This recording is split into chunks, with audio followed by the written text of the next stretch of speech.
For those of you that don't know what Hot Fuzz is and are not very cultured in any of the quotes, in the themes, and also in the awesomeness that Simon Pegg brings to the character, known as Nicholas Angel.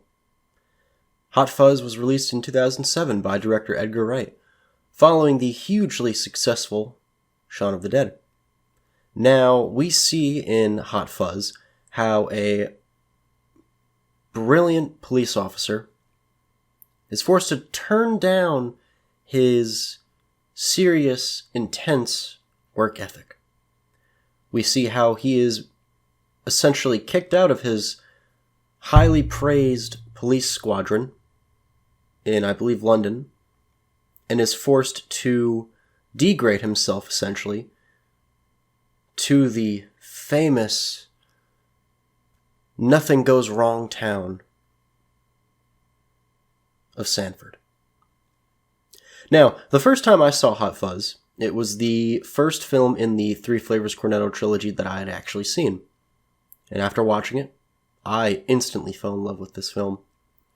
This film is a culmination of a great script, as well as great editing, as well as a great cast. You have Simon Pegg, the main protagonist, as well as Nick Frost, the side character. And the film gets even better. Plenty of great quotable lines, incredible cinematography. The film is more of a mockumentary this time around because action films, as you know, are loud, explosive, and most importantly, they have great one-liners. A few of them. But this film might be my favorite action film. Not only because it delves into a lot of cliches of action films, such as over-editing, very interesting color choices in the film, as well as tons of shotgun shells, bullet shells, pistol shells, any sort of magazines of guns. When you think of The Matrix, you think of action, you think of guns, slow-motion choreographed fight scenes. When you think of such films as the Taken franchise, granted I've only seen the third one, I know I'm not a true fan. When we think of Taken, we think of Liam Neeson threatening people. We also think of people like Sean Penn in The Gunman, which is one film that I saw years ago in 2014. However, Hot Fuzz decides to abandon all of those classical, cliched moments and gives us what I consider a pretty original story with a theme that some of us can relate to at any point. And that theme is when your work can overshadow and be a huge burden on your personal and social life. We are greeted with Nicholas Angel, who is a cop determined to be the very best. He's never missed an exam. He's aced every single test. He's enforced the law in many ways. He's been stabbed in the hand. He has been criticized by his own police captains and lieutenants and chief inspectors. I know what you're going to say, but the fact is, you've been making us all look bad. I'm sorry, sir? Of course, we all appreciate your efforts, but you've been rather letting the side down. It's all about being a team player, Nicholas. You can't be the Sheriff of London. If we let you carry on running around town, you'll continue to be exceptional, and we can't have that. And the reason that he is forced to go to Sanford and is essentially degraded is because he does his job too well. Simply put, You'll put us all out of a job. With respect, sir, you can't just make people disappear. Yes, I can. I'm the chief inspector. Well, however you spin this, there's one thing you haven't taken into account. And that's what the team is going to make of this. and when you have people that think that you're making them look bad, they don't want you in their squadron. They don't want you in their face, in their general direction.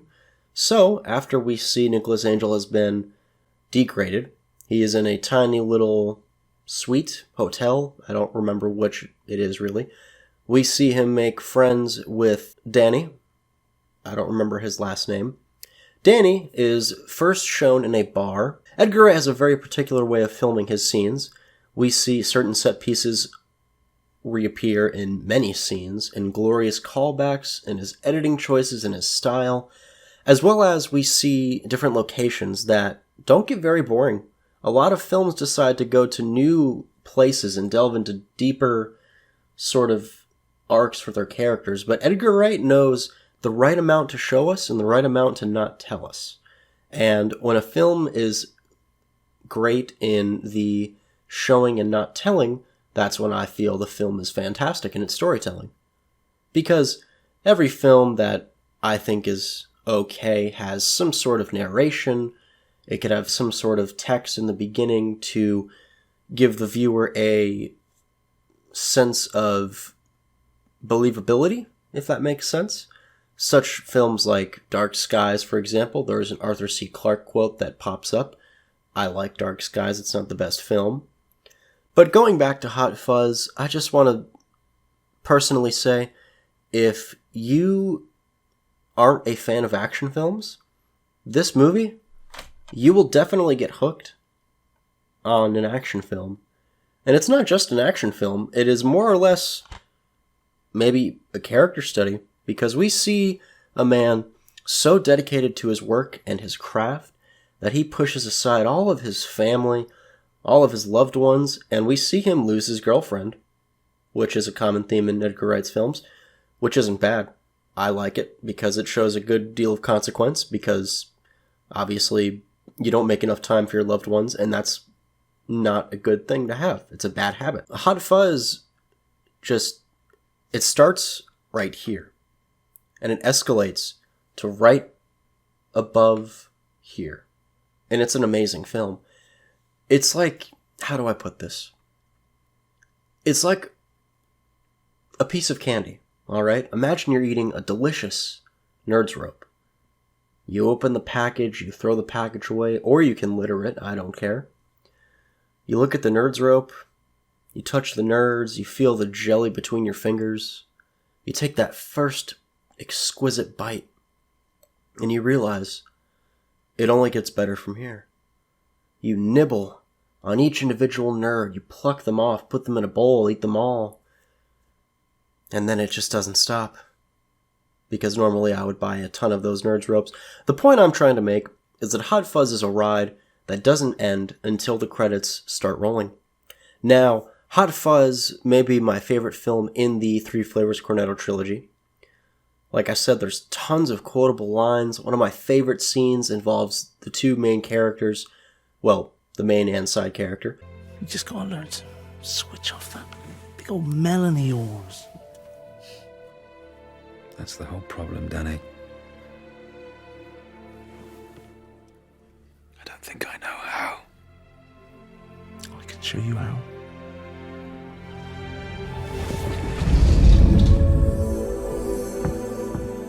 By the power of Grayskull. Point Break or Bad Boys 2? Which one do you think I prefer? No, I mean, which one do you want to watch first? But who doesn't love Keanu Reeves in a good action flick? I mean, now the standard for us is things like John Wick, which have sort of made action films a little better for me in terms of overall fight choreography. And in the past, I have talked about the Raid films, which I believe are one of the best cinematography-wise as well as choreography, just because I love steady camera movements. I don't like it when things are shaking and jumbling around. Now, Hot Fuzz, I have this on Blu-ray, and of course I have Shaun of the Dead, as I reviewed earlier, and I also have The World's End. Now, I received those films on my 21st birthday, and it's something I'll never forget. I would highly recommend watching Hot Fuzz. Watch it with your mates, your friends, watch it with your parents. It is very gory. Well, not very gory. There's a certain scene that sticks out in terms of gore, but it's all very fun. And you can even quote it. There's a fantastic video that I'm going to link in the description at the very end of my Three Flavors Cornetto Trilogy series review, because otherwise it would just be a huge spoiler for the final film that I'm going to review. Now, I personally think that Edgar Wright is one of the best directors working today. I also feel that his weakest film, as I said before, was Baby Driver, and that's not a bad thing.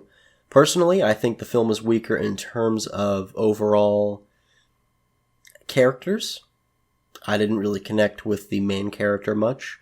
I also didn't think that the chemistry with Lily James, or Lily Collins, I think it's Lily James, who plays Deborah in the film, I didn't think she was very interested in Baby.